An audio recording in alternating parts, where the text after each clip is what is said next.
Bueno, nos encontramos para el tercer video de la construcción de la guitarra de viaje de escala extra corta, ¿no? Es una guitarra muy pequeña para hacer arreglos y demás, consta de 4 cuerdas.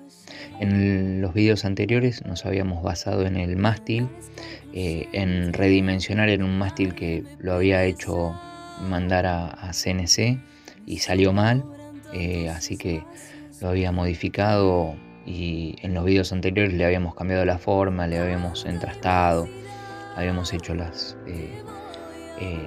surcos y demás. Ahora nos toca la parte del cuerpo, ¿no? De empezar a armar el cuerpo. Este es el encolado de los diferentes tablones de madera. Se usaron varios tipos de cedro y de maderas blandas, ¿no? La idea es que la guitarra pese muy poco para poder llevarla, para que sea bien de viaje, ¿no? Y poder llevarla junto con los otros instrumentos, al ser un instrumento de acompañamiento. Ahí vemos cómo le di la silueta en los tablones de madera que quedaron. Y ahora lo que vamos a empezar a hacer es el corte del instrumento, el corte grueso. Obviamente, como siempre acá, seguimos la línea del cuerpo, pero dejando 2 milímetros, 1 o 2 milímetros, como para después poder poner el molde y rutear la parte o fresar la parte que queda del cuerpo. En este caso estamos haciendo un modelo que normalmente los modelos de viaje míos son neck-through, son en una sola pieza el mástil y el cuerpo, pero como tuve el problema de que el mástil salió mal, mandé a trabajar, en los otros videos lo explico también, ¿no? Pero como para recapitular, mandé a procesar un mástil a CNC y bueno, la persona que me hizo el trabajo no sabía hacerlo perfectamente y terminó haciéndome un mástil más pequeño de lo que necesitaba, o sea, no entraban 6 cuerdas.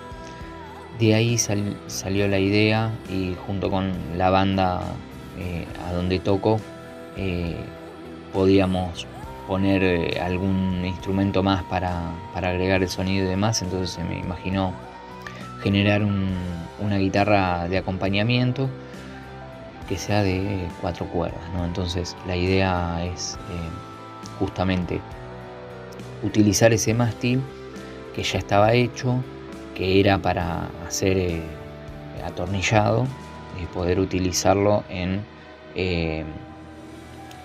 este proyecto. Por tanto, tuve que hacer un cuerpo por separado, modificando las medidas, modificando el cuerpo, ¿no? Este tipo de cuerpos está pensado para que se una el mástil al cuerpo, así que tuve que rediseñar el cuerpo también. Acá justamente lo que ven es que estoy marcando la mitad del cuerpo, que normalmente este sería otro paso, iría otro paso en este momento si hiciera un neck-through, ¿no? Como normalmente son, pero ahora justamente estoy marcando la mitad del cuerpo, donde caería la mitad del cuerpo para poder de ahí marcar la cavidad de la circuitería. Esto es bastante a ojo, como pueden ver, ¿no? O sea, no tengo una medida perfecta, sino que con el mismo molde ubico a dónde está la mitad del cuerpo y desde ahí, tomando ciertas medidas, puedo definir a dónde va la cavidad de la circuitería. Esta es la cavidad interna de la circuitería. Como ven, tiene las muescas para luego hacer el agujereado de los tornillos, a donde se van a agarrar los tornillos. Entonces marco primeramente de manera grosa el hueco, y ahí me están viendo tomar la medida con una mecha Forstner, con una mecha que come mucha cantidad de material. Me ven tomando la medida que más o menos cuánto tengo que hundir la mecha para no pasarme de el espesor del lado de enfrente, ¿no? Ya que no va a tener pickguard del instrumento, van a servir los potes o el pote de volumen va a salir para adelante, por tanto tengo que dejarle 5 milímetros de pared y tengo que calcular cuánto se va a meter la mecha adentro. Ahí estoy haciendo el agujero con la mecha. Hay que tener cuidado porque estas mechas, depende de la madera, pero comen mucha cantidad y se te puede llegar a pasar, ¿no? Ahí lo que me están viendo hacer es cambiar la mecha a una copa un poco más chica, porque si no solo puedo hacer un agujero. Si la copa es muy grande solo puedo hacer un agujero, y me conviene hacer hileras de 2 agujeros para sacar más material. Eso lo que hace es que después la fresa o la fresadora, el router, trabaje menos, porque las brocas o las fresas de la fresadora se desafilan mucho si tienen que comer cantidad de material. No es bueno hacer un agujero solamente con una fresa, ya que vamos a desgastar mucho. La fresa es para desgastar las paredes y que tomen una forma, digamos, ¿no? Lo puedo decir por experiencia personal. Antes usaba las mechas para poder hacer todo el hueco, tanto de micrófonos como de circuitería, y he gastado muchísimas fresas en ese proceso. Así que ahora verán cómo estoy aspirando lo que sobró de la mecha, y básicamente a veces que olvido limpiar el taller, pero mientras más polvo dejes o virutas, en este caso, dejes de madera, más se te complica, perdés herramientas en el medio del polvo y demás. Así que estoy tratando de mantener un poco limpio en el medio de los procesos. Es molesto porque lleva más tiempo, pero es más práctico y más correcto, más eficiente para poder trabajar bien. Ahí vuelvo a ubicar el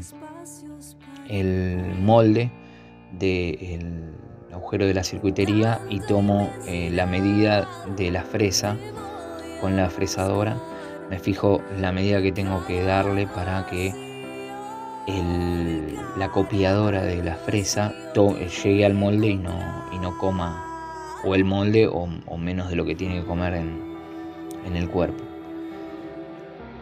Básicamente esto es un proceso que ya lo hemos visto muchas veces, pero es ubicar bien con respecto a la silueta que hemos dibujado antes, ubicar bien el molde y agarrarlo bien como para que no se mueva en el momento de apoyar la fresa, la copiadora, en el molde, que no se mueva. Me ha pasado de que, por ejemplo, el sargento, la prensa, no agarre bien o no haga fuerza o se suelte y que se me mueva el molde y comer más de lo que tenía que comer la cavidad.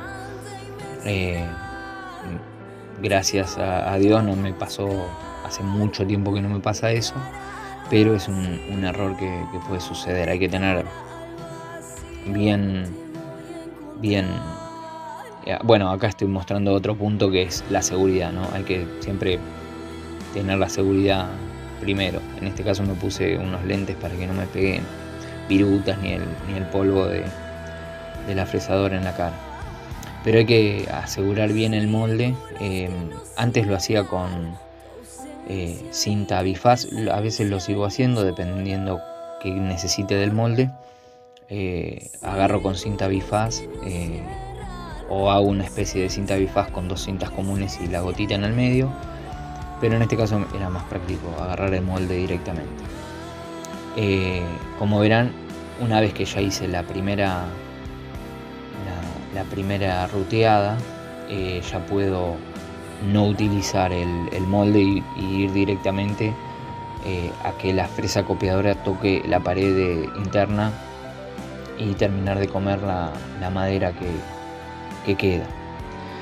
En este momento estoy calculando o viendo a dónde van a caer tanto el pote como el jack conexión, terminé optando por dejar una pared de 1 centímetro y después hacer 2 agujeros de 5 milímetros para dejarle un espesor de 5 milímetros a la pared. Sobre todo porque la madera que usé en el cuerpo era demasiado frágil.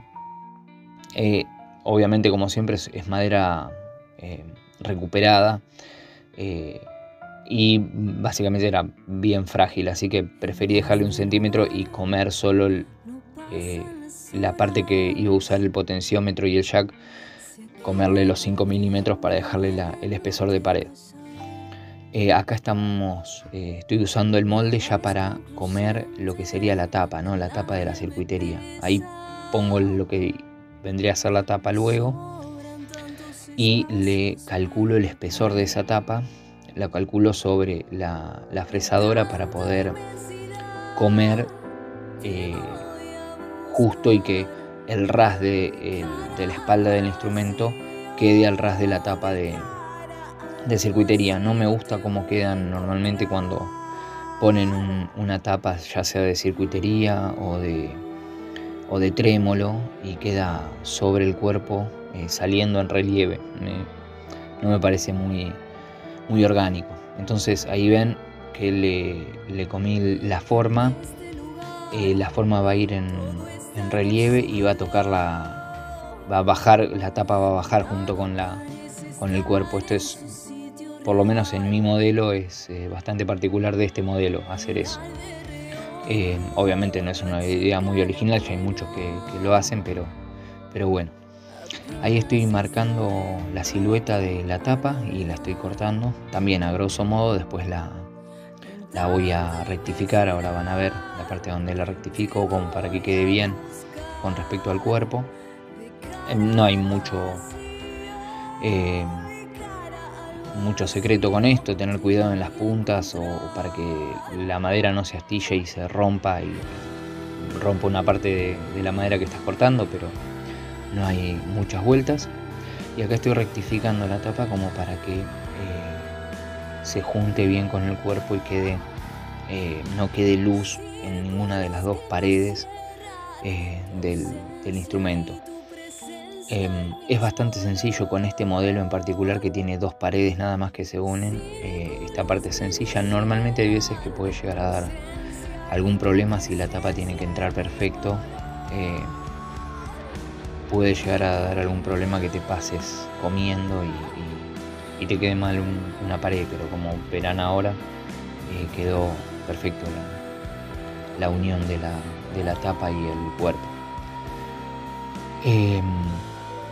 Voy a ubicar los tornillos, a donde van a caer los tornillos en la tapa de la circuitería. También básicamente es a ojo. Tengo ahí, como verán, tengo el molde del instrumento y ubico más o menos a dónde está la tapa y a dónde van a caer el agujero de los tornillos y los marco y los hago. No hay mucha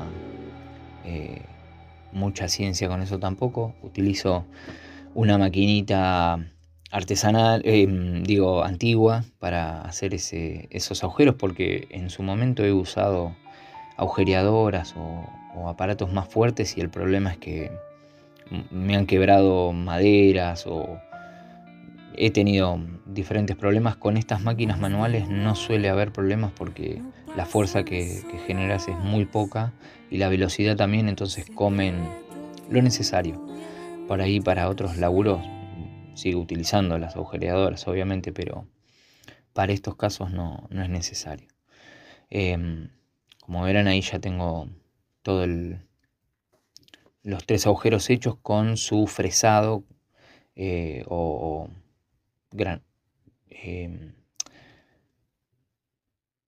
con la forma de la fresa del tornillo, como para que queden al ras y no se sienta el tornillo en la mano. Como verán, la tapa sobra, porque este modelo, como decía antes, este modelo de tapa de circuitería sigue al canto del del cuerpo. Entonces lo que hice fue confirmar que los tornillos agarren bien, dejar el tornillo que está más adentro, dejarlo agarrado, y ahora voy a pasar a fresar la tapa de la circuitería con la forma de, el cuerpo, ¿no? Ahí estoy poniendo la fresa necesaria, tomo la medida que tenía el cuerpo o cómo estaba el cuerpo y freso la tapa de la circuitería. Como verán, es un trabajo que lleva sus pasos, pero que no es difícil ni imposible. Eh, Se hace bastante bien, y como ven el resultado queda piola, como que se ve toda una continuidad en el instrumento. Se ve como parte del cuerpo, la tapa. Para mí, la primera vez que lo vi me gustó muchísimo cómo quedaba, así que lo empecé a utilizar, por lo menos en estos modelos. Ahora voy a hacer el agujereado final de los potenciómetros.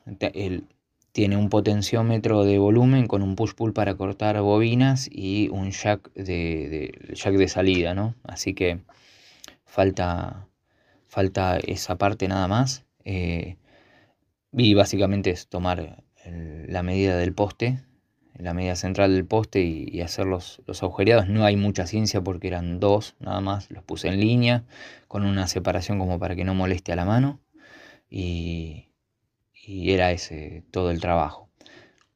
Básicamente hasta acá llegó este video. Como ven, quedó bien. Nos vemos en el próximo video para ver la puesta del puente y demás. Muchas gracias por haber llegado hasta acá.